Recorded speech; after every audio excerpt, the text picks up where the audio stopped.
This video is sponsored by Squarespace.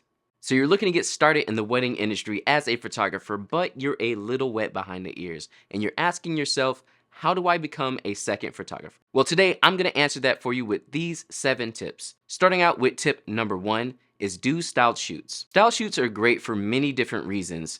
They help you build a portfolio, but not only that, they help you create relationships with other vendors. If you're not familiar with what a styled shoot is, it's basically when a bunch of vendors get together, so like your florist, the venue, makeup artist, photographer, and y'all all put together basically almost like a fake wedding just to take photos and show off what you all can do. I actually have a really cool video that talks more about styled shoots and what you should do during them. Y'all should check that out right up above. But styled shoots are a great way to actually build your portfolio.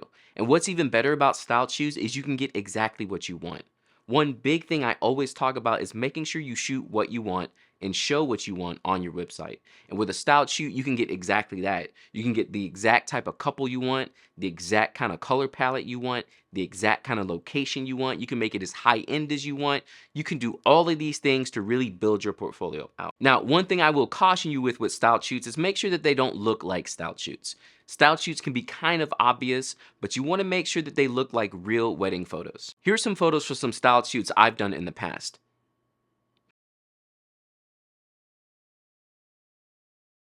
And even one of them got published in the Knot magazine. So styled shoots are a great way to get your name out there, build a portfolio, and also start relationships with vendors. Tip number 2 is doing small or free weddings. Now, big disclaimer here, do not work for free because someone asked you to. You work for free because you want to. This is a lesson I learned the hard way at the beginning. If you take on too much free work, you become the free work photographer. However, my second wedding was a wedding for one of my wife's good friends, and I did that for free. I needed a portfolio and she needed some photos, so it just made sense. Now, as far as small weddings, you can do this through different services like Thumbtack, where you can get people who are looking to do maybe a cheap wedding. Make sure you're getting paid for your weddings, but if they don't have a large budget, take it. You need something to grow your portfolio. This is actually how I got started, and I did a couple of small weddings until I actually booked my first big wedding and just went on from there and started building my portfolio. So again, don't be afraid to work for free. Just make sure it's something that you want to do and something that's gonna help your portfolio. Don't just offer it to couples, and don't just offer cheap prices to couple because you're scared. Make sure you're building your portfolio first. This way, you can take on the small weddings to build up until you get to the larger weddings. Tip number 3 comes hot off the back of tip number 2, which is doing friends and family weddings. Like I said, I did a wedding for free that was a friend of my wife's. This made sense. We knew her well, and she needed some help, and I needed a portfolio. So doing it for free worked out. Now, keep in mind, whenever you're shooting for friends or family, please, please, please always have a contract. Never do any work without a contract. Even if the contract is just saying, hey, I'm shooting your wedding for free, you know, you're gonna accept whatever you get, knowing that I'm a new photographer, so on and so forth. Make them sign that, because you don't wanna go shoot a wedding for free and then they're like, this is horrible, I could have hired a photographer, you told me you could do it, and now you're beefing with friends. And you don't wanna beef with friends and family. Please don't, just...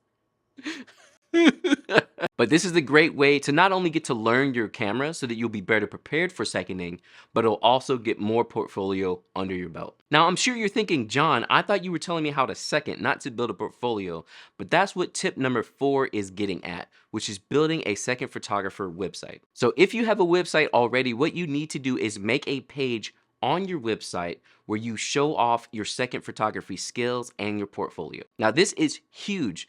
Don't just hit up main photographers and be like, hey, I want a second with you. Show them your work. And don't just be like, hey, here's my Instagram. Actually be like, here's a page that tells about me, who I am, how I'm gonna support you. Here's my portfolio. Here's the style of weddings I've done so far. Here's my gear. Just list it out. Make it look good. Make it look nice. Make it presentable. This stuff will come across so much more to main photographers. And if y'all didn't already know, the greatest and easiest way to make a second photographer page on your website is with this video sponsor, Squarespace.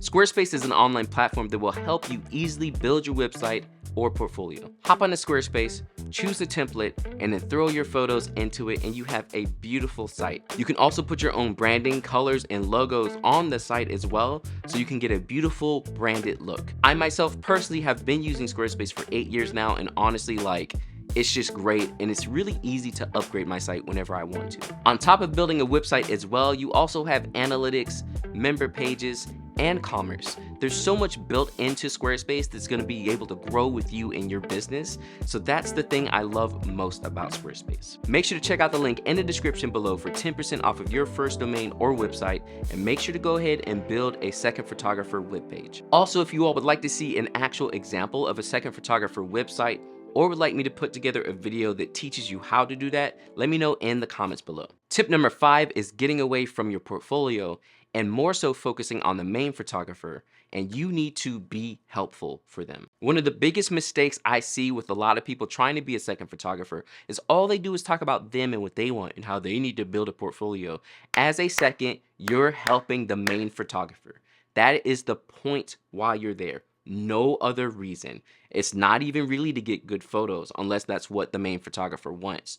You're supposed to help and support and set up lights and carry lights and get water and make sure the couple's cool and make sure the main photographer's cool and also get good photos. You need to be genuinely helpful, not just, well, I'm here to get paid and to get some pictures. Actually help the main photographer. One of the biggest things we deal with as main photographers is getting super flaky second photographers. Either their photos are total trash, they're shooting at the reception with no flash. Please, God, do not. I'll just raise my ISO. Please do not do that. And also, they're just not helpful at the wedding. We need a photographer that we can depend on. When I have a second, I need to know that if I randomly drop dead at a wedding, God forbid, that they can pick it up and at least finish the wedding. That's what we need. And if you don't feel like you could do that because you don't know your camera well enough or you just don't know how to command a wedding day, you might actually need to be a third photographer. Yes, that's correct. Because as a third, you're not dependent on as much as the second. So again, make sure you're always being helpful and you're approaching being a second as a learning opportunity and being helpful for the main. Not an opportunity just to build your portfolio. You can do that with styled shoots and pictures with your friends. Tip number 6 is to be patient with main photographers. Now, again, I'll take myself as an example. I am so busy. Like I am so busy. I have a wife, 4 kids, a wedding photography business, and a YouTube channel. I am just beyond busy. And I don't even get a chance to play no video games. You know, I just want to play my video games. So when you hit up a main photographer, don't be like, oh, they never emailed me back. We're probably mad busy. Honestly, we try our best to get back to everyone, but a lot of times when you're a really good main photographer, you have all kinds of people hitting you up like, hey, I'm new to the thing. I want to be a second. So just be patient. Don't be mad. Hit them up. Follow them. Follow them on Instagram. Make comments on all their photos. You know, show some love. Be in their sphere so that they see you. And then the more they see you and they're like, oh, I need a second. Oh, I can't find a second. Oh, I remember that person who used to always comment on my Instagram. I wonder if they're free. That's how it works. Not just sending an email and being like, I'm super qualified and I'm new. You should take me. Like, no. No one wants that. No one cares. No one has time. We are busy. So again, with your second photographer webpage and also a built portfolio, and then hitting up the photographer and telling them how you can help them, that is going to help you out much more than just being like, I want a second. No one cares what you want. They need help themselves. And tip number 7 is be open to feedback and constructive criticism. I cannot tell you how many photographers I've met who just cannot take criticism, and they be beefing with the main photographer, and we're just trying to help y'all. We're trying to help you learn the lay of the land. Because again, let's be real. If you think you have it handled so much, why don't you just go shoot weddings by yourself? I mean, honestly, that's how I started. I didn't start seconding until I was like 2 to 3 years into my wedding photography business. So if you're going to be beefing because the photographer's trying to tell you like how you should do this or how they mainly do it or how they would like their photos, you probably should just wing it yourself and, you know, hope that everything works out. But again, you're there seconding to learn. You're there to see how a wedding day goes. You just want to be a part of the day and absorb as much as possible. Not be like, well, I already know how to use my camera. Like, no, if you're like that, just don't second, really don't. Be open to feedback and constructive criticism. This is probably one of the biggest tips I can give you all. Also, as a bonus, I've talked about this a lot, but make sure you're practicing your camera and you understand it like the back of your hand. I've said this many a time, but you should be shooting as often as you can and you should know everything about your camera.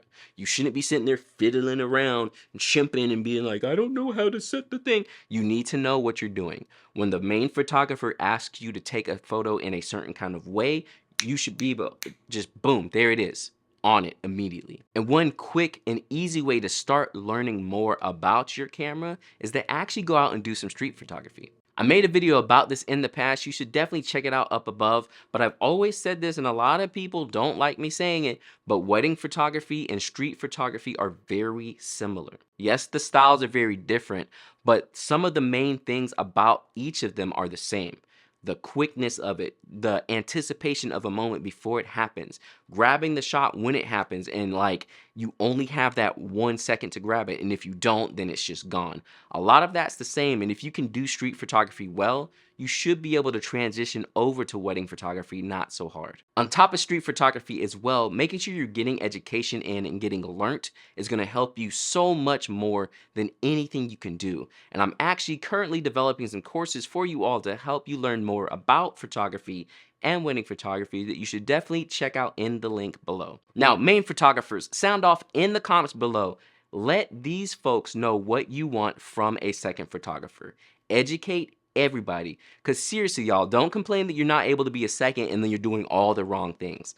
Take these 7 tips to heart, all the way deep in your heart, and then go find yourself some second photographer gigs. And if you want to learn more about wedding photography, definitely check out this playlist here that should get you started and should make it so much easier for you to be a second.